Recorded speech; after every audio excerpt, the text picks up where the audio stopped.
As you can see, we got a nice heifer calf born about 2 weeks ago. She's very healthy and vibrant. I've really been wanting to see what kind of calf this cow produces. This is her second calf. We had some bad luck with her last year. She calved right in about the middle of summer, and it was so hot last year and dry. It was probably about a 100-degree day, and for whatever reason, she may have had a hard time calving. I don't know. She had a bull calf, but didn't really look all that big, but it may have just been that it was so hot. We really don't know what happened, but when I found the calf, it was barely alive. It had been laying out in the sun probably most of the day. I found him after work, and this mama didn't leave its side though. Yeah, you're a good mama.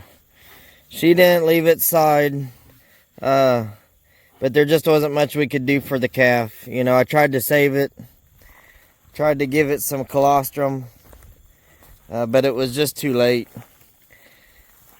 But she sure got a nice heifer calf this year, and as long as she turns out like I think she will, we'll probably go ahead and keep her. Now, I did have 2 bulls in with these cows last year, clear up until almost late winter. So I think that this calf is out of our Red Angus bull, but I'm going to get her DNA tested just to make sure. If she's out of the Red Angus bull, I'll most likely keep her. If she's out of the other black bull that we had, I'll just have to see how she turns out.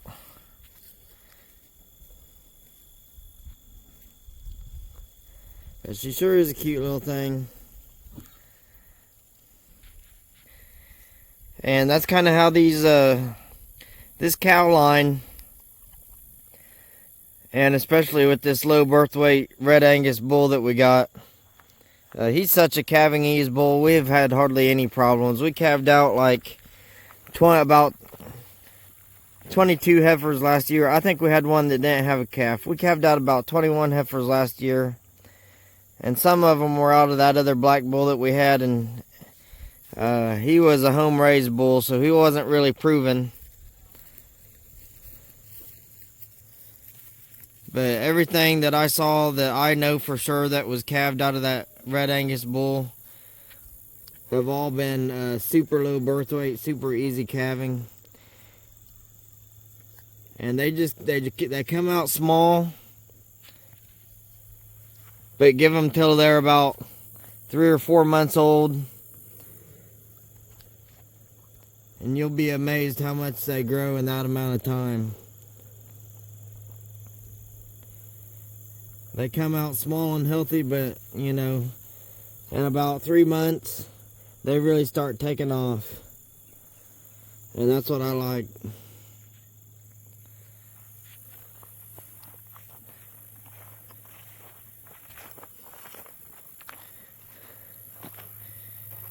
Now this cow here, she's one of our Judd Ranch balancer cows. This is just her second calf as well. And this cow also had a hard time last year, and it wasn't her fault either. So one of our neighbors who lived right across the road from a pasture that we was leasing last year said that there was I think they were turkey buzzards or some kind of vultures had been trying to pick at that calf as it was coming out. And so by the time that she got it out, and the neighbor lady said that this cow actually fought them buzzards off away from her baby. Those turkey vultures or buzzards, whatever they were, had plucked at that calf's eyes and almost made it go blind. I think it probably was partially blind. But it survived for about a month. But I don't think that it got a lot of colostrum just because of what had happened.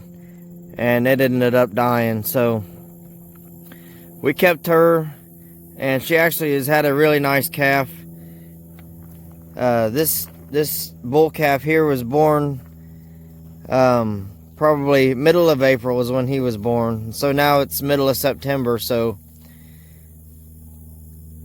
May, June, July, August, September. He's 5 months old. He's a 5-month-old calf, and he is a big bull calf for 5 months old. You can see he's got a little bit of a hurt foot right now. I had 2 calves get some fescue foot. One of them's already over it. He's the second one. And he was limping worse than this. He was hiding down in the trees for a while. Didn't even want to come out. But he's getting around a little bit better now, although it doesn't really look like it. But we got like some surprise rain for about a week and a half to 2 week span, and I think it really made that fescue just take off all of a sudden. And I think they just went to town on that fescue since it had greened up, and they ended up, I think some of them ended up overeating and started getting some fescue foot. And so I've been trying to I've actually been putting Redmond sea salt and Redmond conditioner in their water, and they've been drinking it down. This Baldy here was the first one to get it, and you can see he's walking just fine now. And he had it just about as bad as this one does. That Baldy wouldn't come out of the trees for a long time. He wouldn't come up with the herd. I thought at one time maybe he had gotten out. And then when I did find out he was limping, I knew exactly what was wrong. So you can actually see the remnants of the sea salt and conditioner in here.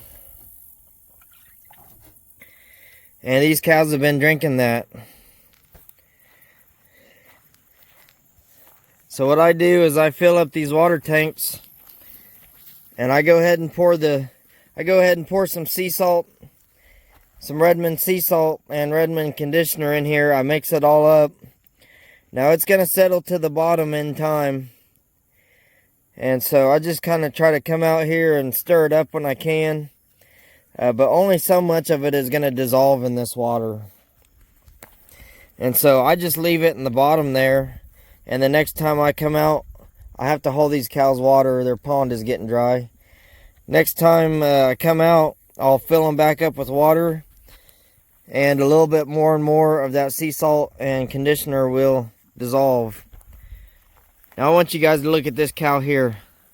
Before I started this sea salt and conditioner again, I did this all last summer. I put this stuff in their water. And I had like 1 foot problem all year. And it was, well, now she's over there with that other pile of cows. But no, I take that back. I had 2 cows have foot problems. As soon as I saw it, it was early summer. I started putting all this in the water. And I try to put out the conditioner and the sea salt for them year round when I can, but sometimes I just get so busy I forget about it. And guys, this cow here has she's, to tell you the truth, she's probably a cow that I'm going to cull here eventually. I may try to get another calf out of her. I need to get her in a little better condition. But she's just not really a cow that I like. She don't really fit our herd. We like them a little more grass genetic, stocky type built. And she's got a lot of leg. She's kind of thin built, got a lot of leg on her for what she is. But there's been 2 separate times that this cow's had foot problems. Once before she calved for the first time. And it was actually the first time I put them on any Redmond sea salt or conditioner. That calf actually over there is actually licking on that Redmond sea salt block with garlic in it. So all these things are going to help these cattle with their foot problems. Anyways, she had limped on, I can't remember which foot it is. I thought my camera stopped. I can't remember which foot it is now, but she had limped on one of her front feet for about 4 or 4.5 months. I took her to the vet. The vet couldn't find anything wrong with her foot. And so I thought, well, she's just going to have to tough it out. Maybe she'll get better. I want you to pay attention how she's walking. You don't see anything wrong with her, do you? Neither do I. So I started feeding them the sea salt and conditioner dry in a protein tub. And in about 2 weeks, somewhere between that 2 week to a month time period, her foot problem totally went away. She stopped limping. She started walking like normal. And I just couldn't believe that she had been limping for 4.5 months and it all of a sudden went away in 2 to 4 weeks of the Redmond conditioner and sea salt. And so, you know, I'd kind of fed it to him on and off here and there, not really very consistent. And then when we, sorry, I was just admiring the cattle here. Somewhere along the way, she had her first calf. She actually had a pretty nice calf. And I'd stopped feeding the sea salt and the conditioner for whatever reason. I got busy. You know, forgot about it. Got busy. I had too much going on. And in probably about 2 to 3 months, somewhere in that 2 to 3 month window, she started limping again. This time on the opposite front foot. And I thought, what the heck, you know, what the heck is wrong with this dang cow? She's been fine for like almost a year. She hadn't limped for like almost a year. And you know, so you know, I'd kind of put some sea salt out here and there, and still not very consistent, you know. But I was just putting out the sea salt and no conditioner. I wasn't mixing it in their water or nothing like that. Because the sea salt I can get here locally. The conditioner I had to get from Wichita, was the only place I knew to get it. And now we live about 2 hours and 15 minutes away from Wichita, probably 2.5 by the time I get where I need to go to get it. So I'd run out of conditioner. I hadn't been feeding it. They had been getting some sea salt. Not that there's anything wrong with the sea salt, you know, by itself, which is still good for the cattle, but long story short, this cow's been limping for about, I'd say, somewhere in the neighborhood of about 10 months. And she's had times where she's you know, she gets around fine. She'll be limping a little bit. There's times where she don't want to do anything. She should be nice and fat like the rest of these cows, but she's been slow to put on condition. And 10 months I've been waiting on this cow to, you know, just magically heal up. I kept thinking she'll get over it someday. I'm not going to spend no more money on her. You know, we'll just wait it out and see what happens. She ain't worth enough to take her to the sale barn, because she won't bring anything with a limp that bad. And now I've been putting this stuff in the water for about 3 weeks. And I just started putting it a little more heavy here this last week. The first 2 weeks I put it in kind of light because I wanted them to get used to drinking on it. And after they got used to drinking on it, I started putting it in more heavy. And so this last time I filled it up, I put a lot of salt and conditioner in it. Probably more than what they would have liked me to put in it. But they've gotten used to drinking on it. They've been drinking on it. I kid you not, during the maybe 3 weeks total time that you know, I've been doing this and really only put it in heavy this 1 week.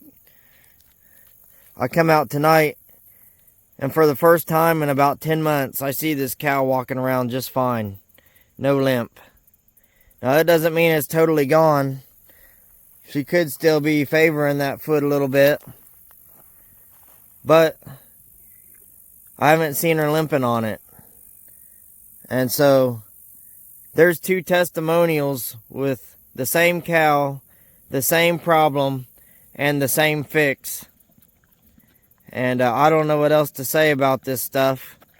You know, I think when it comes to the foot problem, I think the conditioner is probably helping more than the salt at this point, because I had tried the salt by itself and it didn't fix the problem, although it's still good for the cattle. But that conditioner, just like Steve Campbell said in all of his videos, the one that I first learned about this sea salt with and conditioner, like Steve Campbell said, that conditioner removes toxins from the body. So whatever, maybe she had some inflammation in that foot and she just couldn't get rid of that inflammation. And so this conditioner probably has removed some of that inflammation, whatever toxin was causing that inflammation. And her foot problems are starting to go away, guys. I don't know what else to say. This stuff works. And you can clearly see they've been drinking on it. And you can tell how much is left over. And I'm going to come out here tomorrow night and refill these tanks. And I'm just going to mix all that stuff back up in it. Now, that's not the way Steve Campbell says to do it. Steve Campbell says to, well, first he don't put the conditioner in the water. But camera on me so you guys can see me. First, he doesn't put the conditioner in the water. But he wants you to put the sea salt in some sort of like a nylon feed sack where it can slowly dissolve out, preferably with a float system in your water tank. But I don't really have the capability of doing that, and I don't have enough time to come out here and, you know, pull a sack of sea salt out of the tank, when I feel it's necessary. So my theory is, you know, if they're eating sea salt dry, they're obviously consuming every chemical. I don't want to say chemical, but all the makeup of that salt is going into their rumen. So I know the idea is there's a portion of the salt that you don't want the cow to intake. And I can't remember what that is called. But, you know, if they're eating salt, free choice out of a mineral feeder or a salt block, they're getting all that stuff anyway. So what's the difference between just putting it in the tank and letting the water dissolve it and letting them drink whatever they drink, you know? So at least they're getting the salt, you know. The idea behind, you know, the sea salt, you know, if this sea salt is good for the ocean, you know, the ocean is not separating all the sodium chloride or whatever that ingredient is out of the salt, and only providing the good salt to the fish and whatnot, or whatever animals live in the ocean. The animals in the ocean are getting all of the salt. So that's what I'm trying to do. The cows are getting all of the salt, all the ingredients that make up that salt. Plus, I don't have time to be coming out here. Got little gnats or something. Coming out here, pulling out nylon feed sacks with a little bit of salt left and doing all that. So I do what I can. You guys, you got to do what you can, however you can, when you're busy and you work a full-time job. And so that's what I've been doing, and it worked good last summer. It's obviously starting to work for these cattle now again. But yeah, that's my theory. I'm going to show you these calves coming up. We just had another baby calf. about, let's see, today is Wednesday. I think on Sunday or maybe Saturday. And that's the mama right there. One of our better cows. I'm still trying to figure out the zoom on this new phone, guys. Sorry. So that's it. It's the smaller calf behind that little bit bigger calf. Oh yeah, there he goes. Boy, he's real beefy. When I seen him, I was like, man, he's gonna be a... Okay, now I'm getting it a little bit. When I first saw him, I was like, oh man, he's gonna be a ball of muscle when he gets older. You can just see the width of his shoulders. And this is not a big cow, guys. I can guarantee you that she had no problems having that calf. But boy, just look at how stocky he is. Now he's taking off.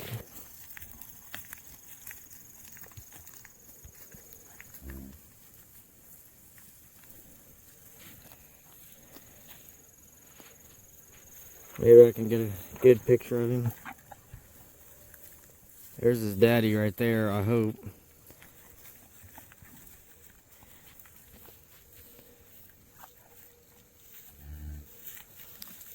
Our Mushrush Red Angus bull is sure looking good this year. We've made him rough out his career here so far on the VanLeeuwen Family Farm. Boy, he didn't get no supplementation about the first 2 years that we had him. He's only 3 this year. He did get some over last winter, along with the rest of these cows because of this drought. You know, I had to feed a lot of hay. I did feed some organic grain here and there, just to keep these cows healthy.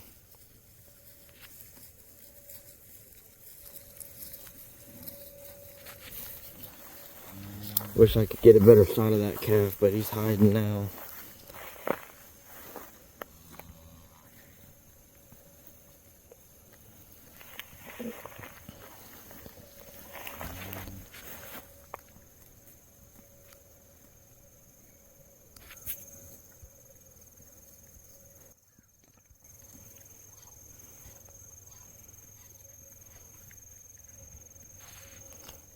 I finally upgraded my phone so I can start making some better videos. I just have to figure out how to do this zoom without being all over the place. But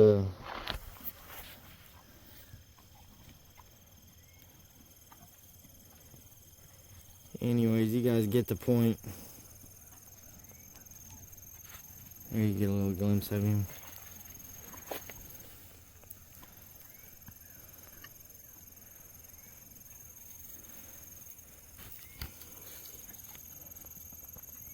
That cow there is one of the better cows that we have, short and stocky. She's one of our original heifers that we kept from the very first farm and first cow herd that we had.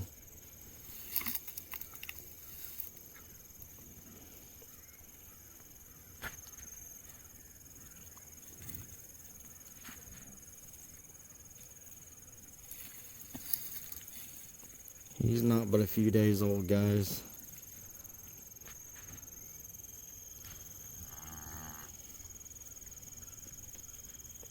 There you go. Good looking calf.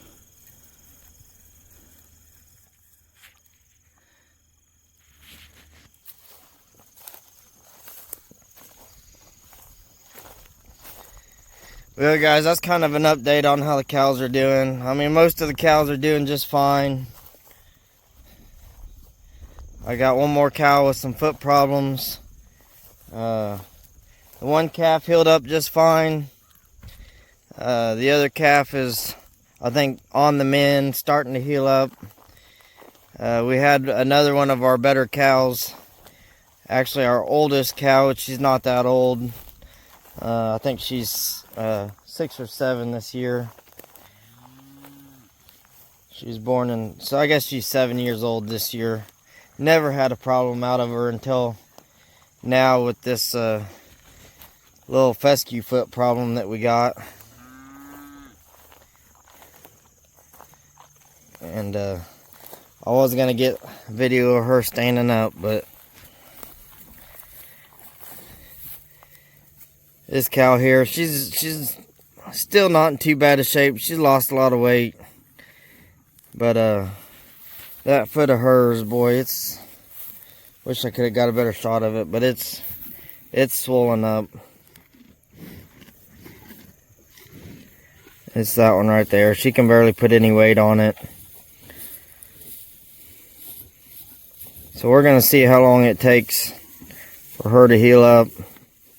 Every time I'm out here by myself, you know, I can usually walk up to her. The other day, I was gonna try to doctor her a little bit with Heather out here to help me, and she was down in the trees, so I didn't get nothing done to her. But I was kind of gonna have Heather sit on her back end while I was on her front end, and try to give her probably some LA 200 in the neck. You know, I hate having to do that, but when it calls for it, it calls for it. You know, I think that it would probably help out whatever she's got going in her foot, but for now I can't really do anything without Heather's help, because I think even though she's limping pretty bad on this front foot, I think if I tried to poke her in the neck, she's gonna get up. And I don't have a corral set up out here yet. This is our new farm that we've had for about a year, a little bit over a year. We don't have any, I got some panels, but I don't really have a good sturdy permanent corral set up yet or anything.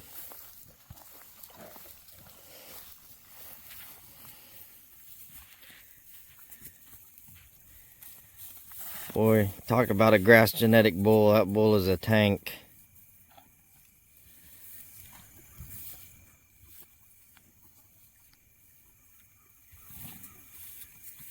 Look at him, guys.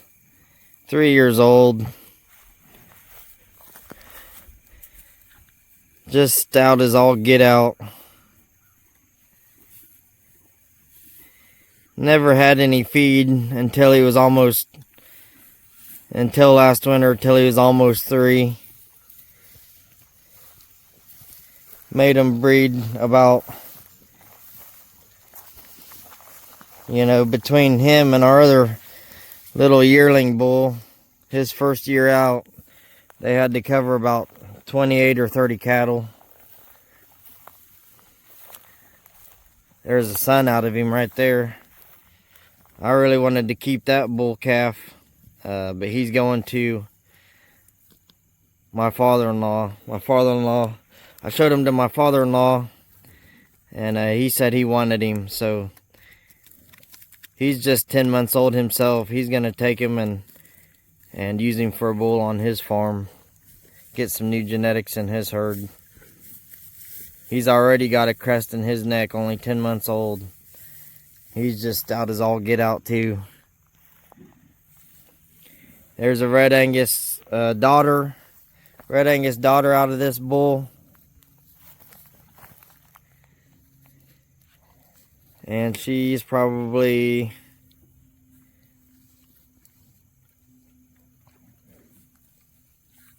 if this bull calf is 10 months old, she's probably about 7 months old. 7 or 8 months old.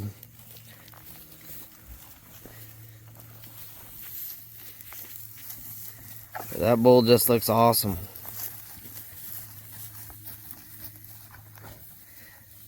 We let him rough it out. You know, I said, you know, I probably stunted his growth a little bit.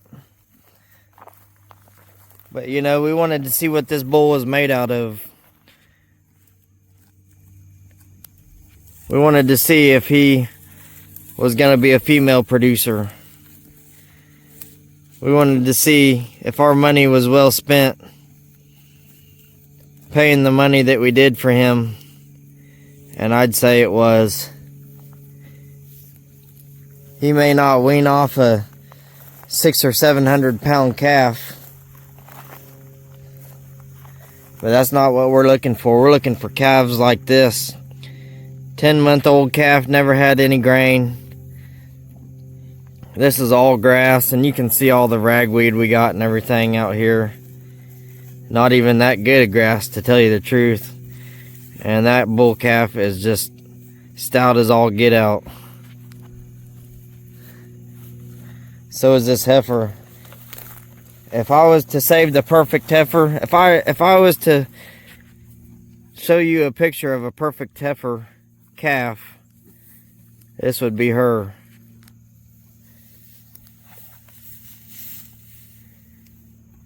That's her mama right there, actually. Yep.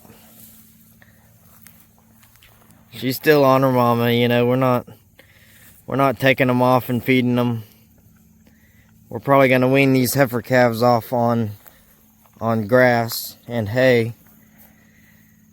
But yeah, that's a good looking heifer right there, guys. Our genetics are finally starting to show their potential, I think.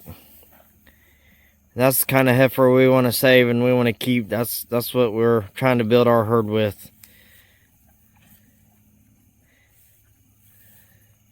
Talk about grass genetics.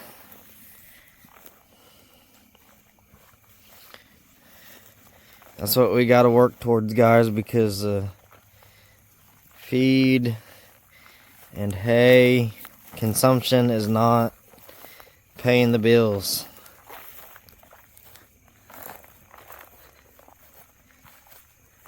We have to have cattle that are going to work for us, and how are you going to find cattle that are going to work for you if you don't put them to the test?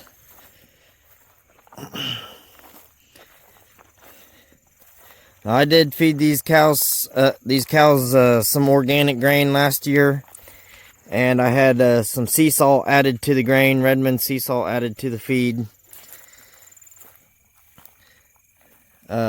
And that's something that I normally wouldn't do. I normally wouldn't try to feed these cows any feed, whether it be organic or not, you know. But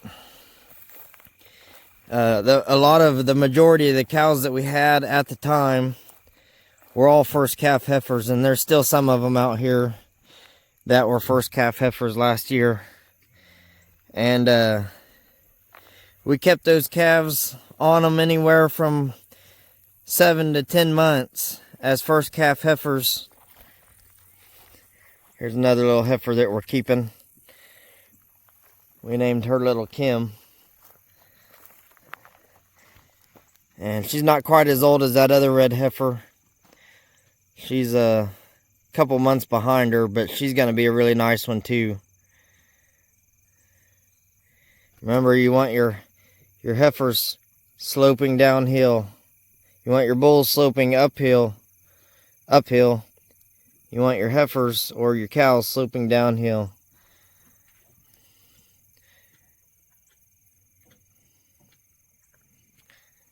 And the back end is where all the heifers' growth hormones and estrogen shut off last. So if you have a heifer or a cow with a big butt on her but a smaller front shoulder, that shows that she's got more estrogen than the cow with a big front shoulder that looks like a bull. So naturally that heifer is going to be more fertile.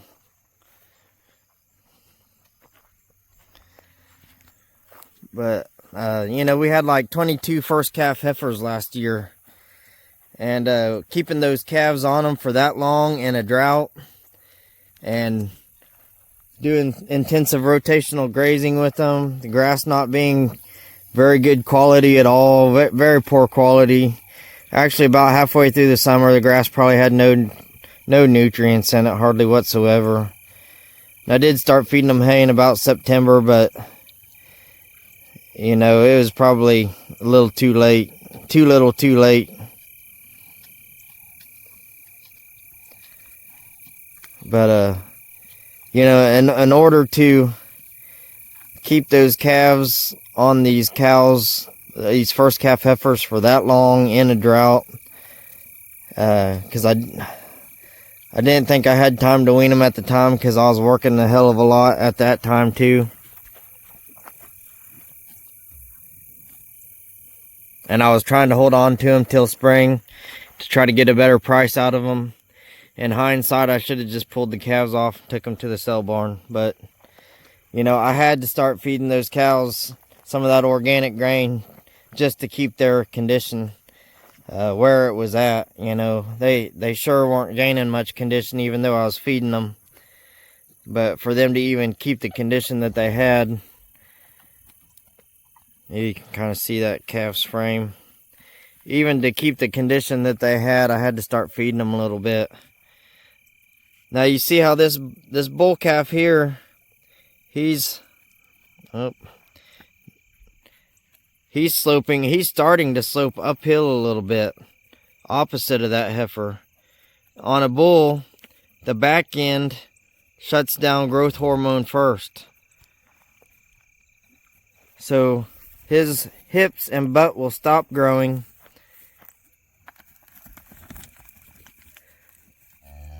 And his front shoulder and front half of his body will continue to grow until it shuts off. You want your bulls to slope downhill. Don't know why it keeps doing that. Downhill.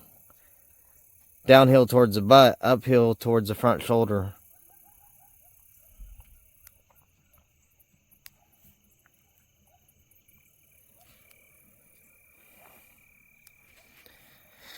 Alright guys, it's getting late. I better get off here. Heather's going to be wondering where I'm at and what I'm doing. And the boys are going to be wanting to see me too, so there we go.